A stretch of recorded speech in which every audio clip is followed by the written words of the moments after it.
All right, everybody, I'm back here again, and this was kind of a nightmare to get this thing broke out. But let's take a look and see what we got when we pull it off. I haven't looked at it yet. I don't know what's under there. Let's see.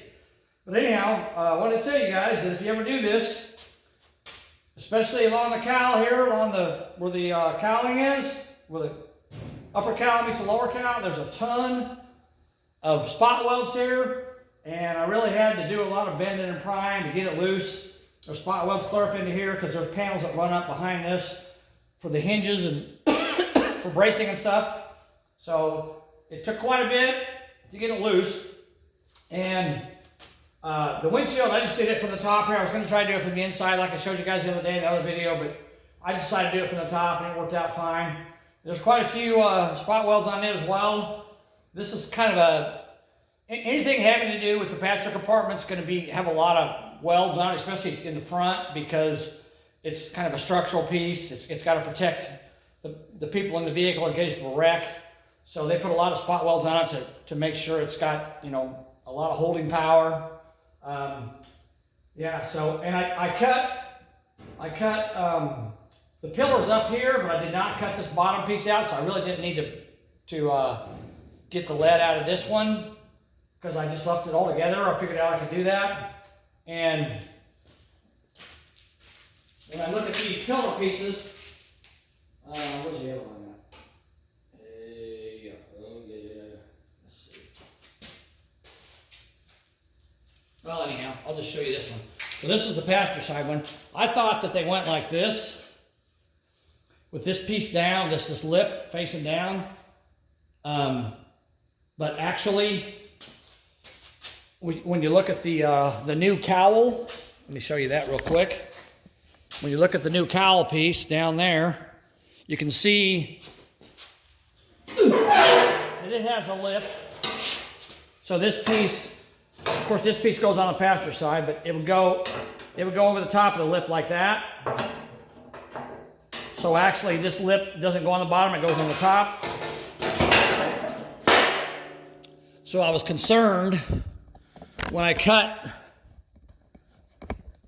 when I cut the top there, I was concerned that there might be a lip like this under there, and I'd have to peel it out, but I don't think it's that way. I think probably from the factory, they just butted these up and then welded them and then let it in the joint. I don't think there's an overlap like this one here. So I just cut that, and when I cut it, I was able to pop the welds along the top of it, which I did most of them already, but I was able to pop a couple welds loose that were still on there. And it's popped out, but as you can see, like I said, there's quite a few up in here. There's the hinges bolt right there, so there was quite a few little spot welds in there I had to drill out. And there's a couple of them, up there on the cowl. There's a couple of them up there because there's a plate that runs up behind the cowl. And then, of course, along the edge of the door jamb there was several, and there was a bunch of them along here. I mean, you can see how close together they are. There's a lot of them. So, but you know, they want to make this structurally strong in case of an accident. So that's why that's that way. So let's pop this cowl out of here and see what it looks like underneath of it. All right, here we go. There we go. Got that out. No problem. Now, we can kind of look at the structure underneath. So like I said, you can see that there's some extra bracing here because there's hinge bolts that go in here, and there's extra bracing here to give it strength. There wasn't a whole lot of spot welds on this. There was only 2 on this side, and I think there was only 1 on that side over there. You can see it. Dang it, I didn't want to do that. I wanted to zoom in. Yeah, see it right there in the corner, right there. There's 1 hole on that side. So it wasn't too bad, but when you look up here under the pillar, on the inside of it, it actually looks really good. There's just surface rust on there. It ain't bad at all. I think I'm going to use my rust killing spray on this and just spray it with that. I don't think it needs POR 15 because it's not really heavily rusted, so I think it'll be fine. But yeah, I might do a little wire brushing on it and clean it up, you know, but Come on, come on. I put a screen protector on my phone, and now my touch screen is not near as sensitive as it used to be. But it is what it is, right? Come on. No, I don't want to go that way. I want to go that way. There you go. Okay. So anyhow, and as you can see, now that we've got the cowl out, I can get into this back side of this dash really easily. And that's great because that's going to help me out a lot. And let me show you what I'm going to do.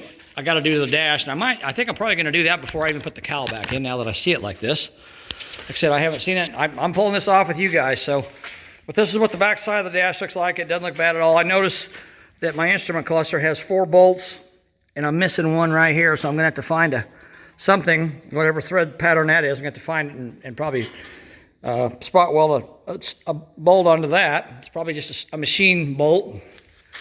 And if you look in there, there's a bunch of putty and goo in there, which is probably good. I think I'll probably leave that alone.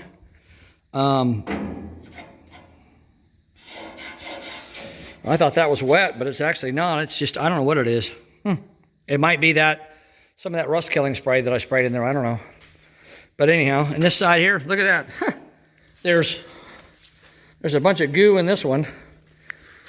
And they forgot to put any in that one. So I got some stuff I can put in there, though. I'll show you guys what that is. And these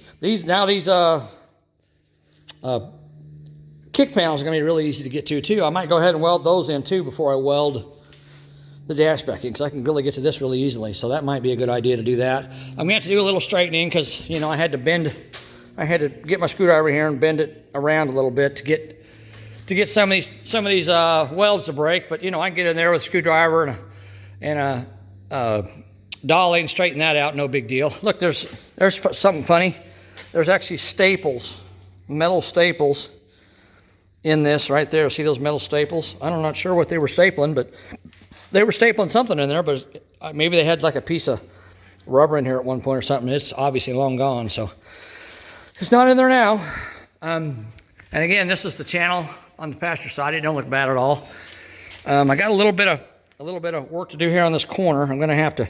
This lip here comes around, and you know this is where the dash and the cowl panel butt together, and there's a rubber seal that goes in here, and your windshield glass goes in that. And this here is kind of messed up, so I think I'm probably going to have to take some scrap and cut me a little piece and weld it in there and shape that to fit, because this is kind of messed up. This corner here, that corner there ain't too bad actually. I mean, I could probably get away with that. So just do a little welding on it, a little touch-up welding, and smooth it down, and it should be fine. Yeah, so not bad. So anyhow, I wanted to talk about the dash. Let me go get this piece over here I got. Where's it at? All right. So when I bought the stereo for this thing, I found what's called a double din. So it's like a stereo that's like twice the size of a normal stereo. And I wanted to put it in this dash, but there's the speakers go right here, and I actually have a set of speakers I'm going to put in there. And speaking of which, I got to get those out and make brackets for them while I got this out too. That just reminded me. So thanks. But anyhow, so I sent that stereo back, and I got a regular stereo, and this is the cage that it goes in. And so this needs to go here, and I was trying to figure out how I want to put this in there. And so here's what I came up with. Like I drew this outline of that cage onto the dash, and as you can see, this opening's bigger than the cage is. And of course, then I got the knob holes here on both sides. So I got to figure out how I'm going to fix that. So here's my idea. I think I'm going to do. I think I'm going to take and I'm going to cut right here all the way past the knob hole at the top and the bottom. Cut this out. And then I'm going to cut out on this side, cut it on the other side of the knob hole, and make this disappear. And then I'm going to take this piece here and move it over and weld it back to the dash, so it's in the same place it is here, except it's going to be moved over enough to make this hole disappear. And then I'm going to do the same thing on that side. And then there's a nice lip here, and this is kind of curved. See that curve to it? So if I take, I'm going to use this this dash or this stereo cage as an example. So if I take something that's straight and I lay it across there, then I've got a lip. I've got a lip here and I've got a lip here. And if I move these over, I'll have a lip on the sides. So if I take and I lay something flat across there, take a piece of flat metal and lay it across there and just weld it all the way around, then I'll have a nice flat area that I can put the stereo in right there. I think that'll look pretty good. What do you guys think of that? Let me know. I think that's gonna work pretty good. But, yeah, when I do that modification, I can show you how I do it, see how it turns out. So that might be interesting to do. I've never done anything like that before. So, and I know I'm gonna make all the purist guys mad because I'm cutting up this pristine dash on this thing, but, well, you can buy brand new dashes, I guess, if someone wants to buy this thing down the road off a bow and they want to put the original stuff back in, they can put a new dash in it, I guess. But I'm not worried about it. I'm just glad it's steel and I can weld it and it's really easy. So not a problem. So anyhow, that's where that looks like. And let's just take, let's take this new cowl, set it up here, see how close it comes to fitting. Hopefully it comes really close. I really hope so. So let's see, here's this side. Let's see. Whew. Well, that's going to be really tight right there. Let me see on this side here if it's any. Well, it's yeah. Well, I got bent metal and stuff I got to work on getting it straightened out, but it looks like it's going to fit pretty well. I'll have to do a little massaging on it to get it to fit better, but I think it'll be okay in the end. But yeah, so there we go. That's looking nice.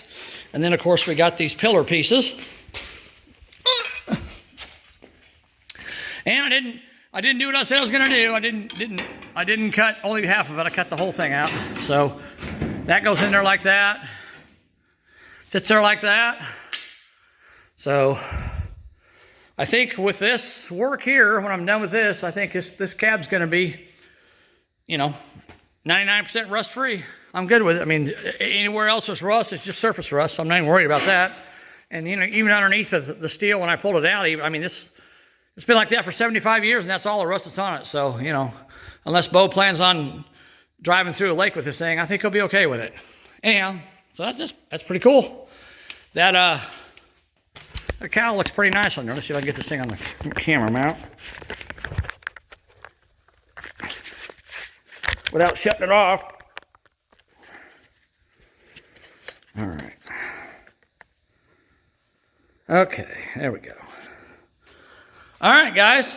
So, kind of gives you an idea, what this thing's gonna look like when I get it in there. Obviously, it's not fitting right, but I gotta bend some metal and straighten some metal out and all that, to make it fit. But it's going to get there, I'll have to work on it some more tomorrow. But yeah, I'm liking the way it looks. Looks pretty good. I'm pretty happy with it. So we'll keep working on it and get this cowl put in. But there's some other stuff I want to do here before I put the cowl in. So I'll work on cleaning all this up and getting ready to put the cowl in. And then before I put the cowl in, I'm going to weld those, like I said, those kick panels in because that'd be really easy to get to. Maybe I'll do the outer pieces too because I've already got a POR on it. So I'm good to go there. So anyhow, and I want to peel on the bottom side of this thing too before I put it on. That way it's taken care of. So, all right, guys. Thanks for watching, and I'll keep working. Subscribe to my channel, please, and hit the like button. All that stuff. Thanks, guys. Talk to you later. Bye.